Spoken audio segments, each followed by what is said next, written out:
হওয়ার হয়েই গেছে, যা হওয়ার ছিল হয়েছে। সুতরাং কে আর এটা নিয়ে রাজনীতি করা যাবে না, মনে থাকবে।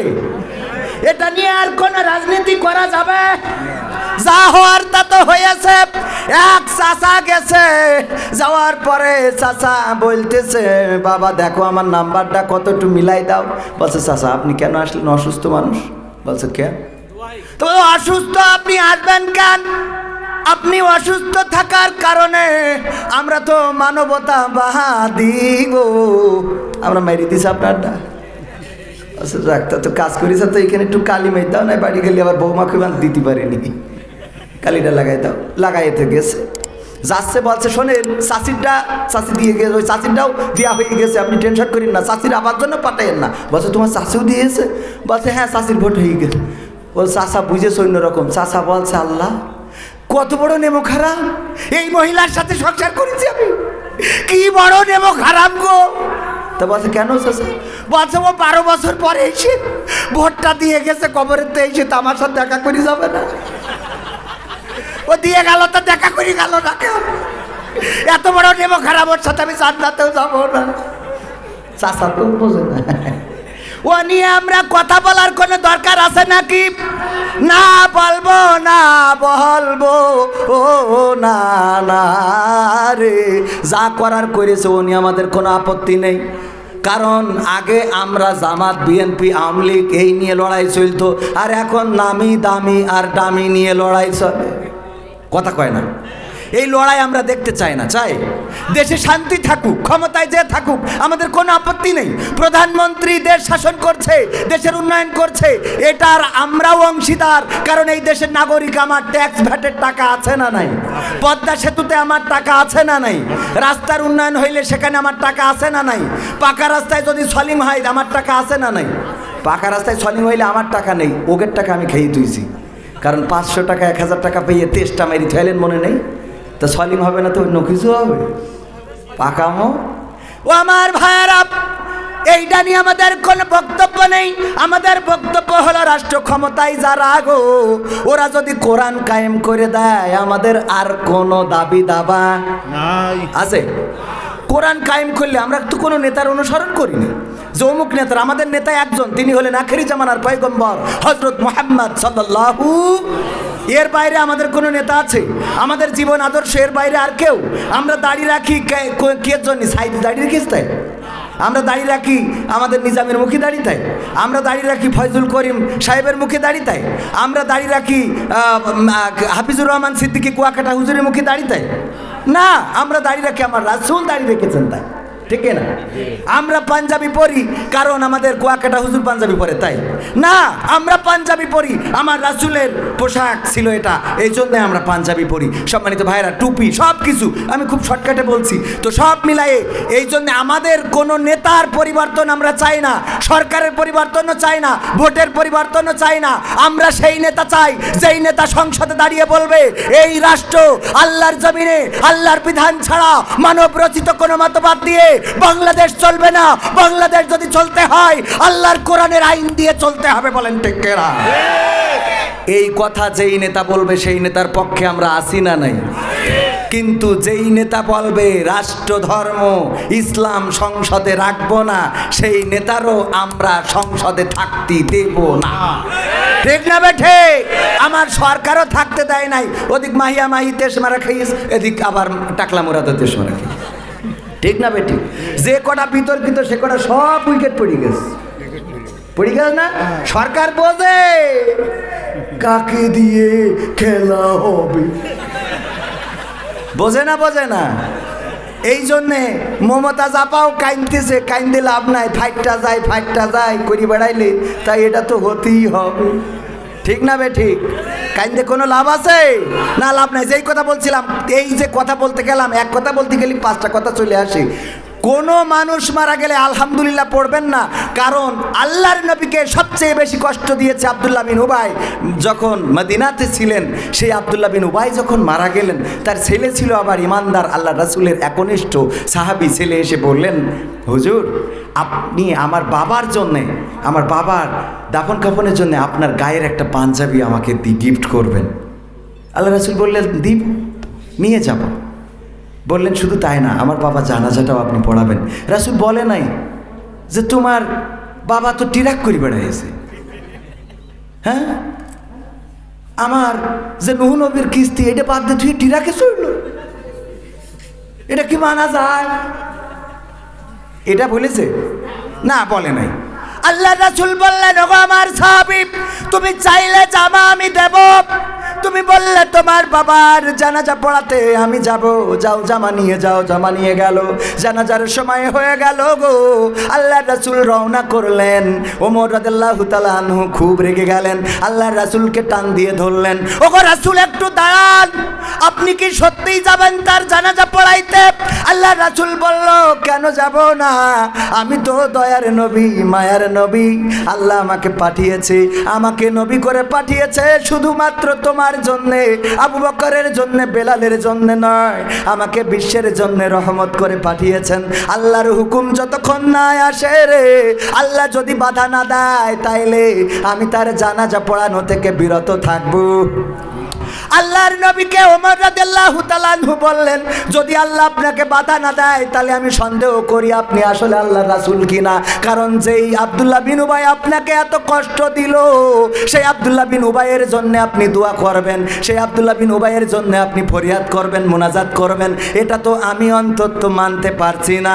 আল্লাহর নবী রওনা করলেন, যখন যাচ্ছেন আয়াত নাজিল হয়ে গেল, রাসূল ব্যাক চলে আসলেন, জানাজাটা পড়ালেন না। আল্লাহর রাসূল সাহাবীদের বললেন, ওগো আমার সাহাবীরা, আল্লাহ বলেছেন যদি 70 বারেরও বেশি বার তার জন্য হাত তুলি তাও কবুল করবে না। আল্লাহ যদি 70 বার লিমিট করে দিতেন, তাইলে আমি 71 বার তার জন্য দোয়া করতাম। আল্লাহু আকবার বলবেন না? 70 বার যদি লিমিট করে দিত, তাইলে আমি 71 বার দোয়া করতাম তার জন্যে, যে আল্লাহ আমি 71 বার দোয়া করলাম, তুমি ক্ষমা করে দাও। এই ছিল আমার রাসূলের জীবন আদর্শ। আর আমরা আমাদের মতের বাইরে গেলেই মারা গিয়েছে আলহামদুলিল্লাহ, অমুক মারা গেছে আলহামদুলিল্লাহ। আবার কাল দেখলাম একজন স্ট্যাটাস লিখেছে ওই মেয়রের ওখানে, আমার কাছে স্ক্রিনশট করা আছে, মেয়রের ওখানে লিখেছে, ইন্না মুজিবিল্লাহি ওয়া হাসিনিল্লাহি কাদের রাজিউন। চিন্তা করতে পারেন, কোরআনের আয়াতকে বিকৃত করে ফেলেছে। নাউজুবিল্লাহ বলবেন না? নাউজুবিল্লাহ। কোরআনের আয়াত বিকৃত করার স্পর্ধা কাউকে দেয়া হয় নাই। এত বড় স্পর্ধা তোমাকে কে দিল যে আল্লাহ যে আয়াত নাজিল করেছেন সেটাকে তুমি বিকৃত করে উপস্থাপন করবা? আপনি এটাকে ছেলে খেলা মনে করেন না। বিরোধিতা করতে যে আপনি কোরআনকে বিকৃত করে ফেলছেন, কোরআনের আয়াতকে বিকৃত করে ফেলছেন, এটা কত বড় জঘন্য কাজ আপনি করছেন। এটা কি একবারও চিন্তা করেছেন? আল্লাহর কালামকে আপনি অপমান করেছেন। সত্য না মিথ্যা?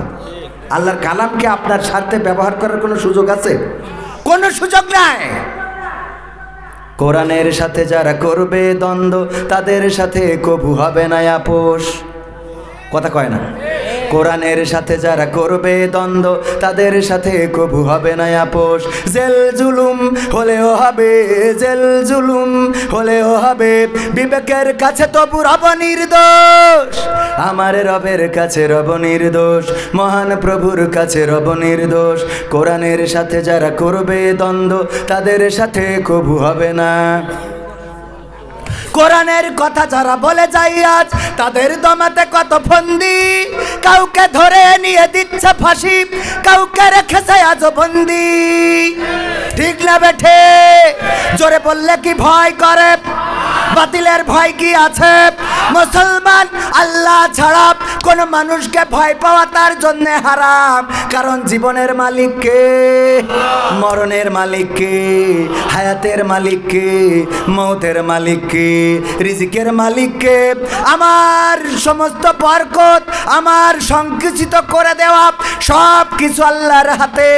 আল্লাহ যাকে চান তাকে অঢেল পরিমাণ দান করেন, আর যাকে চান তাকে সংকুচিত করে দেন, তাকে অভাবের দ্বার গোড়ায় পৌঁছে দেন। যাকে আল্লাহ চান তাকে দুনিয়া দান করেন, আবার যাকে চান তাকে আখিরাত দান করেন। ওগো আমার ভাইরা, সুতরাং আল্লাহ ছাড়া কোনো বাতিলকে মুসলমান হিসাবে ভয় করা যাবে যাবে। মুসলমান হইলে আওয়াজ উচ্চকিত করবেন। আর যদি মনে করেন না আপনার মধ্যে নেফাকি আছে, মুনাফেকি আছে, তাহলে কোনো আপত্তি নাই, কারণ আপনি এখানেও ঠিক বলবেন আস্তে করে, আবার ওখানেও যেয়ে বলবেন কি আছে না নাই, ওখানেও যেয়ে বলবে ঠিক আছে, বলছে যে ঠিক আছে। কোরআনের কথা যারা বলে যায় আজ, তাদের দমাতে কত ফন্দি, কাউকে ধরে নিয়ে দিচ্ছে ফাঁসি, কাউকে রেখেছে আজ বন্দি। হক কথা বললেই জ্বলে যায় গা, কোরআনের কথা সইতে পারে না। হক কথা বললেই জ্বলে যায় গা, কোরআনের কথা সইতে পারে না। জানি না তাদের আমাদের পরে কেন এত আক্রোশ। জেল জুলুম হলেও হবে, জেল জুলুম হলেও হবে, বিবেকের কাছে তো পুরব নির্দোষ। আমার রবের কাছে রব নির্দোষ, মহান প্রভুর কাছে রব নির্দোষ। কোরআনের সাথে যারা করবে দ্বন্দ্ব, তাদের সাথে কবু হবে না। কোরআনের কথা আজ বলতে গেলে আসছে বাধা কত ভাবে, কোরআন প্রেমিকেরা হাতে রেখে হাত সামনে এগিয়ে যাবে। সেই মুসলমান কি আছে নাকি যখনই কোনো আওয়াজ হবে সেই দৌড়, এমন দৌড়, বাড়ি যাওয়ার পরে স্ত্রী বলবে লুঙ্গি কই, কবে রাস্তায় খুলে পড়িস মনে হয়, এরাম দৌড় দিয়া কি যাবে নাকি? না, যাবে না। মুসলমান হিসাবে কোনো বাতিলকে ভয় করা যাবে না, কারণ আল্লাহ চাইলে মৃত্যু দিবেন, আল্লাহ চাইলে জীবন দিবেন। আল্লাহ রাব্বুল আলামিন বলেছেন, বলো ইন্না সলাতি ওয়া নুসুকি ওয়া মাহইয়ায়া ওয়া মামাতি লিল্লাহি রাব্বিল আলামিন। আমার আল্লাহ বলছেন, বলো নিশ্চয় আমার নামাজ, আমার কুরবানি, আমার জীবন, আমার মরণ সব আল্লাহর জন্যে। কিন্তু আমরা এই কথা বলে আবার বলি, এমপি সাহেব আপনি যদি ফোন না করে দেন রে গো, তাইলে আমার দেশ মারা সারা রে। আছে না নাই?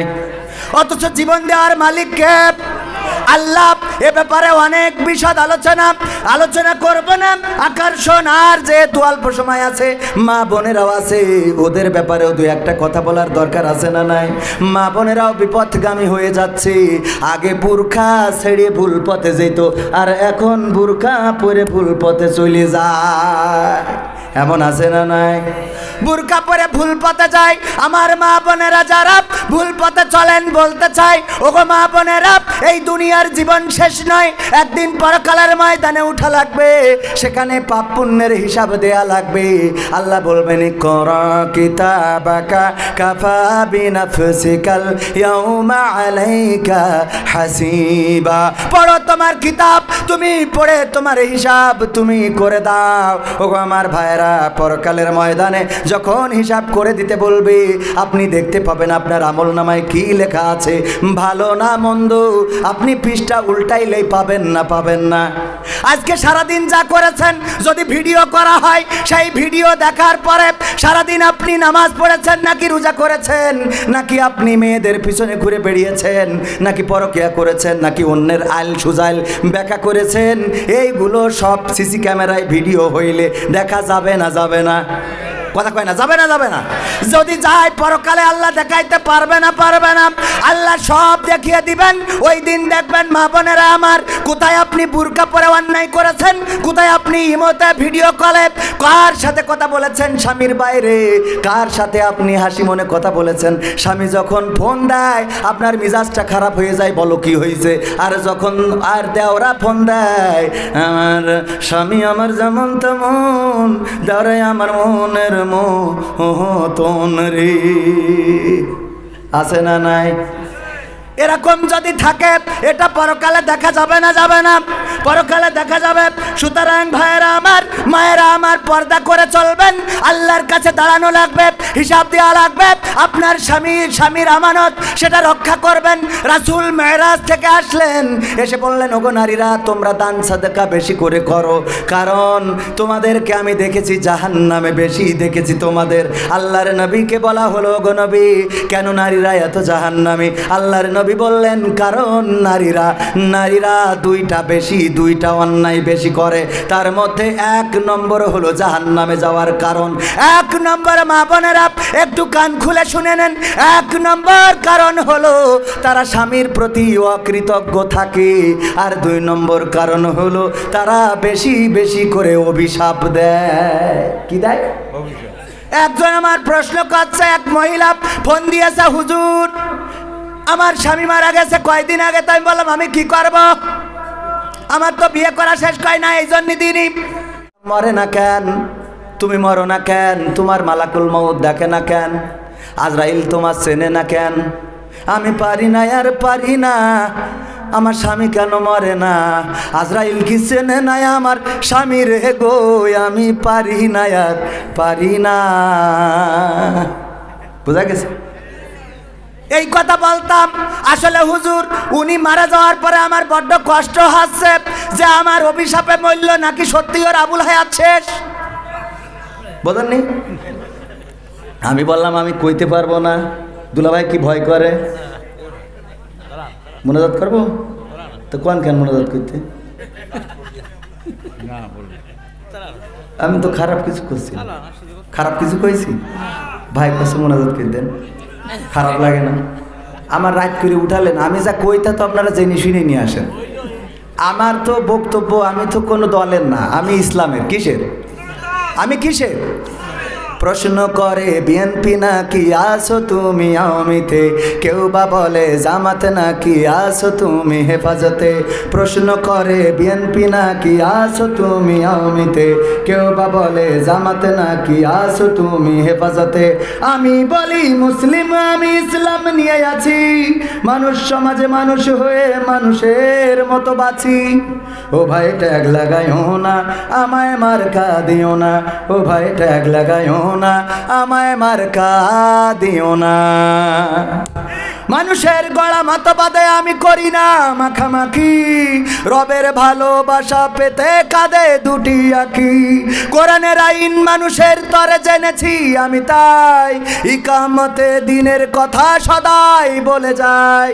নিয়ম মানি আল্লাহ তাআলার পৌঁছাতে তার কাছাকাছি, মানুষ সমাজে মানুষ হয়ে মানুষের মতো বাঁচি। ও ভাই ট্যাগ লাগাইও না, আমায় মার্কা দিও না। আমি নৌকা চালাই না, আমি টিরাকো চালাই না। যেখানে জালিম জুলুম করে মাজলুম কাঁদে দুঃখে, সেখানে আমি কেমনে হাসি বলো মনের সুখে। কোরআনের খাদেম নির্যাতিত ভাঙে ধৈর্যের বাদ, তাই তো আমি সকাল বিকাল করে যাই প্রতিবাদ। সব মানুষের মুখের হাসি আমি সদাই যাচ্ছি, মানুষ সমাজে মানুষ হয়ে মানুষের মতো বাঁচি। ও ভাই ট্যাগ লাগাইও না, আমায় মার্কা দিও না। আমি দাড়ি পাল্লারও না, আমি হাত পাখাও না। কথা কি বোঝা গেছে? আমি কিসের? ইসলামের। ইসলাম যেমনে আমরাও সেমনে। আমার আওয়ামী লীগের ভাইয়েরা যদি বলে, ওগো কবির ভাই, আমরা বাংলাদেশে কোরআনের আইন চাই, তাইলে আমি আওয়ামী লীগের লোক। যদি বলে ওই জাসদের ভাইয়েরা বলে, আমরা আর বামপন্থী দল করব না, ডাইনপন্থী হয়ে গেলাম, বাংলার জমিনে কোরআনের রাজ কায়েম করার আন্দোলন করব, তাইলে আমার জাসদ করতে কোনো আপত্তি আছে নাকি?